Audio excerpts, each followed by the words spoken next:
안녕하세요. 저와 여러분들은 이 영상이라는 그런 수단을 통해서 이렇게 만나 뵐 수가 있습니다. 지금 이 시간 저는 여러분들을 보고 있고 여러분들은 또 제 얼굴을 보고 있잖아요. 그렇죠? 이거는 직접이에요, 직접. 제가 여러분들 얼굴을 사실은 못 보지만은 보고 있는 것처럼 말씀을 드립니다. 그런데 여러분들은 이 영상을 보시면서 제 얼굴을 보잖아요. 제 눈과 얼굴 표정과 또 말하는 입과 소리와 이런 걸 여러분들이 볼 수 있잖아요. 그래서 여러분과 저 사이에, 저와 여러분 사이에는 사실상 막힌 게 없습니다. 그렇습니까? 서로 잘 모르지만은, 서로 잘 모르는 것은 분명하지만은 막힌 게 없단 말이에요. 요한복음 15장에 보면은 포도나무와 가지라는 그 비유의 말씀이 나옵니다. 포도나무가 있고 그 나무에 가지가 붙어 있단 말이에요. 그래서 이 가지에서 뭐가 맺히죠? 열매가 맺힙니다. 가지에서 열매가 맺힌단 말이에요. 그 포도나무를 가꾸는 농부는 하나님 아버지시고 포도나무는 예수님이시고 이 포도나무에 붙어 있는 이 가지는 믿는 사람, 우리들을 가리킵니다.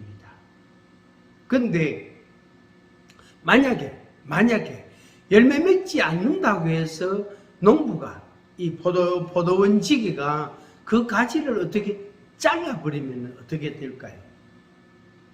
잘라짐과 동시에 더 이상 불가능한 것들이 있습니다. 더 이상 이제 앞으로 안 된단 말이에요. 안 되는 게 있어요. 그걸 단어 하나로 표현한다면은 생명이 없다. 포도나무는 여전히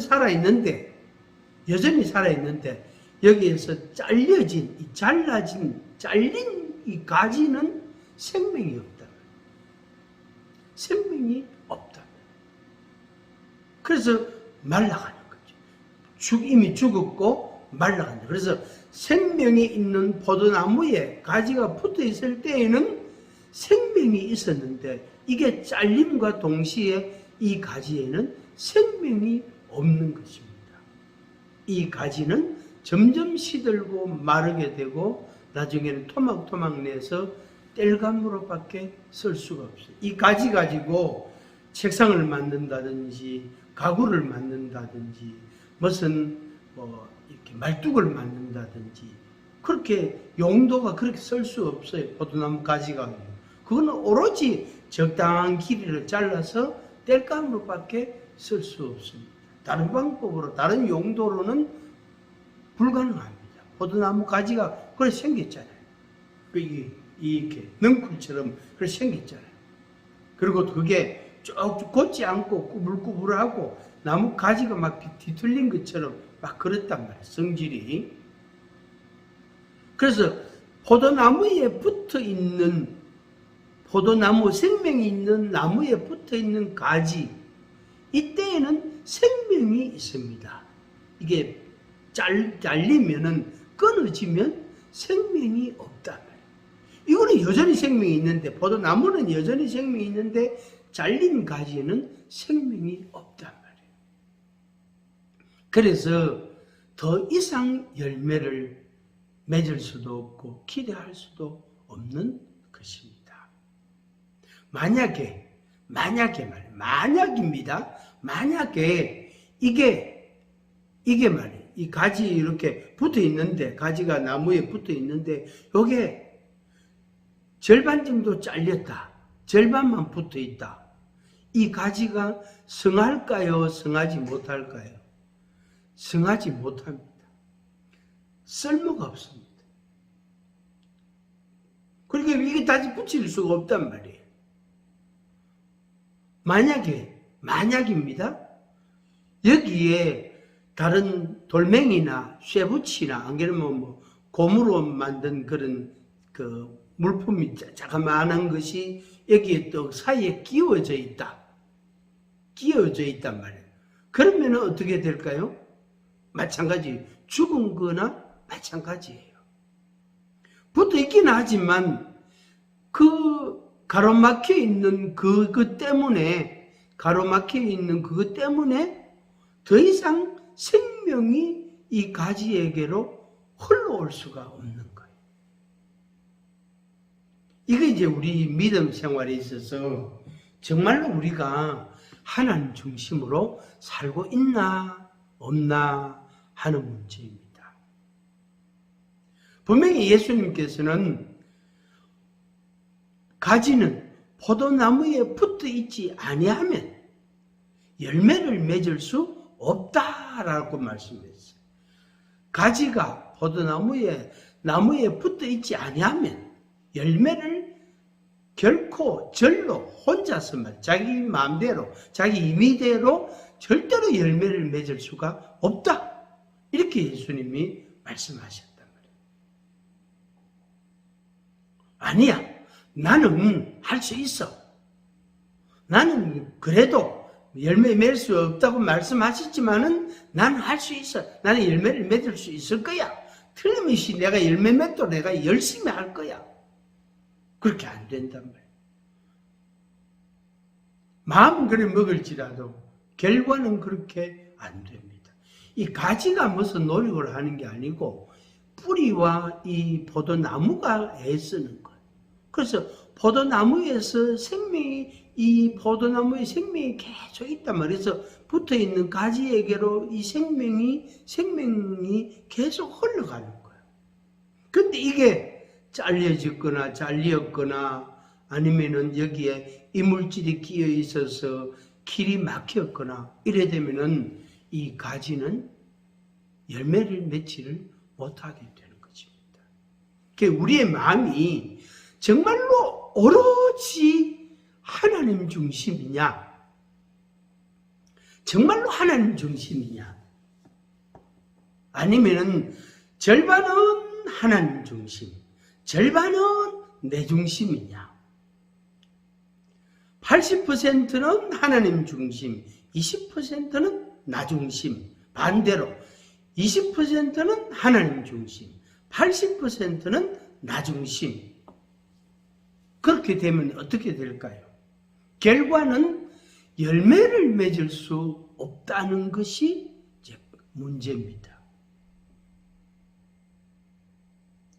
포도나무는 용도를 다양하게 쓸 수가 없습니다. 포도나무 가지 가지고 책상을 만든다, 의자를 만든다, 무슨 말뚝 같은 그런 단단한 나무가 필요로 할 때에 그렇게 그거를 만든다. 안 됩니다. 할 수가 없다고. 기울어져 가는 나무가 있으면 그걸 받쳐주는 역할 하는 그게 필요할 때가 있잖아요. 이 받쳐주는 역할도 포도나무 가지고는 안 돼요. 이게 금방 이렇게 휘어져 버려요. 아니면 부러져 버려요. 포도나무 가지로서는 용도가 쓰일 수 있는 용도가 아무것도 없어요. 오로지 땔감으로밖에 불 속에 던져지는 것밖에 밖에 버려져서 사람들에게 밟힐 뿐입니다. 소금과 같아요. 소금이 짠맛을 잃으면 무엇으로 짜게 하리요? 이 세상에 짠맛을 낼 수 있는 물질이 아무것도 없습니다. 단맛은 어디서든지 다 구할 수 있고 만들 수가 있습니다. 그런데 짠맛은 안 됩니다. 쓴맛도 구할 수가 있고 만들 수도 있습니다. 그러나 짠맛은 안 됩니다. 그래서 하나님께서 바닷물을 엄청나게 넓게 많이 만들어 놓으셔 준비를 해 놓으신 거예요. 그래서 짠맛이 없으면 이 바닷물 퍼가지고 물 증발되면 소금이 나오니까 그거 가지고 짠만 만들어서 음식을 만들고 다른 여러 가지 생물들이 부패하지 않도록 그 간을 치고 소금을 뿌리고 그렇게 해서 생물을 보존하도록 그렇게 하나님께서 우리에게 은혜를 주셨단, 허락해 주셨단 말이에요. 그래서 이 세상에 어떤 걸로도 짠맛을 낼 수가 없습니다. 참 기이합니다. 이게 하나님의 창조의 섭리고 하나님의 창조의 은혜입니다. 그런데 소금이 짠맛을 잃으면 그냥 길바닥에 버려지는 거예요. 미신을 섬기는 사람들이 가끔 종종 보면은 바가지에 소금을 떠가 길바닥에다가 자기 가게 앞에다가 막 뿌리는 걸 봅니다. 근데 그 소금을 거두어가지고 그거 가지고 뭘 재료로 쓴다든지 그런 사람 봤습니까? 한 사람도 없습니다. 그거는 지나가는 사람들이 신발을 밟고 그냥 밟고 지나가는 거예요. 누가 아침에 또 소금 뿌렸구만 부정 안 타려고 부정 타지 말라고 소금 뿌리는 사람들이 있단 말이에요. 근데 그 소금을 발로 밟고 가는 거예요. 왜? 짠맛으로서의 기능을 못하니까 길바닥에 떨어져 있는 그 소금은 어떻게 밟힐 뿐이다. 포도나무 가지도 마찬가지. 열매 맺지 않는 포도나무 가지는 잘려지고 땔감으로 쓰든지 길바닥에 버려서 사람들이 밟고 지나가든지 아무 쓸모가 없습니다. 시청자 여러분, 우리는 하나님 중심으로 살아야 돼요. 생각도 하나님 중심으로 해야 됩니다. 마음도 하나님 중심으로 가져야 됩니다. 감정도 하나님 중심이어야 합니다. 계획도 하나님 중심이어야 됩니다. 물질도 돈도 하나님 중심으로 벌고 쓰고 관수하고 그렇게 해야 됩니다. 모든 것을, 모든 생활을 하나님 중심으로 해야 됩니다. 거기에는 100% 오직 하나님 중심, 오직 성경 중심, 오직 교회 중심, 오직 삶. 이게 뭐냐면은 하나님 중심, 성경 중심, 교회 중심이단 말이에요. 오직 하나님 중심으로 우리의 모든 모습과 생활과 그리고 행실이 나타나야 합니다. 그래서 이 영상을 보시면서 여러분 자신을 한 번쯤 돌아보는 그런 시간이 되기를 간절히 부탁을 드립니다. 잘한다 못한다 그것은 우리가 교정할 수가 있단 말이에요. 수정을 할 수가 있단 말이에요. 잘못하면은 그걸 바꾸어서 수정을 해서 잘하면 되고 잘하는 것은 더 잘하면 되고 그죠? 그렇지만은 근본적으로 하나님과의 관계가 잘못되어 있는 것은 이것은 심각하게 다루어야 돼요. 그리고 그것은 심각성을 느껴야 됩니다. 그 부분에 대해서 하나님 중심이냐 나 중심이냐, 하나님 중심이냐 세상 중심이냐, 하나님 중심이냐 물질 중심이냐, 하나님 중심이냐 내 중심이냐, 하나님 중심이냐 내 자존심이냐 내 감정이냐 내 계획이냐 내 꿈이냐, 막 그렇게 우리가 여러 가지를 논해봤을 때에 하나님 중심이 안 되면 가치가 없는 겁니다. 결과적으로는 돌아서 돌고 돌아가지고 하나님께로 가야만 하는 것입니다.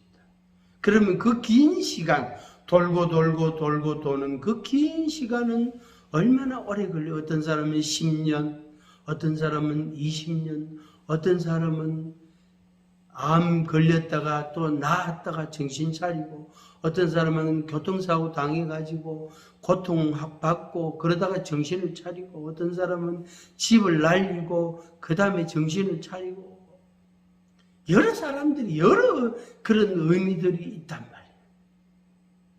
그러면 안 되잖아요. 그죠? 고난이 내게 유익이라 이렇게 말하고 그냥 있으면 안 되잖아요. 하나님 아버지, 나에게도 고난을 주시옵소서. 제가 충분히 감당해낼 수 있습니다. 이렇게 말하면 안 되잖아요. 우리는 연약한 인생들입니다. 우리는 연약한 인생들입니다. 조그마한 사소한 일도 마음이 상할 때가 있고 힘이 들 때가 있고 괴로울 때가 있습니다. 그래서 이제부터는 여태까지는 다 놔두고 이렇게 책망하거나 또 책임을 추궁하거나 이렇게 하지 않소. 그런 문제가 아니단 말이. 내가 이때까지 살아온 삶은 그냥 다 접어놔두고 이제부터라도 우리 그런 말 있잖아요. 작심삼일이라고. 작심삼일이 아니라 우리가 작심하는 거죠. 마음을 결정하는 것입니다. 이제 새해부터는 이런 말을 하잖아요. 다음 달부터는 이런 말 하잖아요. 내가 봄이 되면 또 이런 말도 하잖아요. 그런 것처럼 우리가 마음을 새롭게 하여 하나님의 성령의 은혜를 갈망하고 그래서 하나님 중심으로 철저하게 살아가는 그런 결단의 시간이 되면 참 좋겠습니다. 아무리 튼튼한 포도나무 가지라 해도 이 나무에 붙어 있지 않으면 가지가 포도나무에 붙어 있지 않으면 저절로 자기 혼자서 열매를 맺을 수가 없습니다. 밖에 버리고 사람들에게 밟히고 불태워지고 그리고 무익하게 되어 쓸모없는 것이 되어버립니다. 오늘 여러분들이 결단하시기 바랍니다. 어떻게? 뭘? 하나님 중심으로 내가 살리라. 포도나무 중심으로 예수님 중심으로 내가 살리라 하고 결단하고 결정하는 그런 시간이기를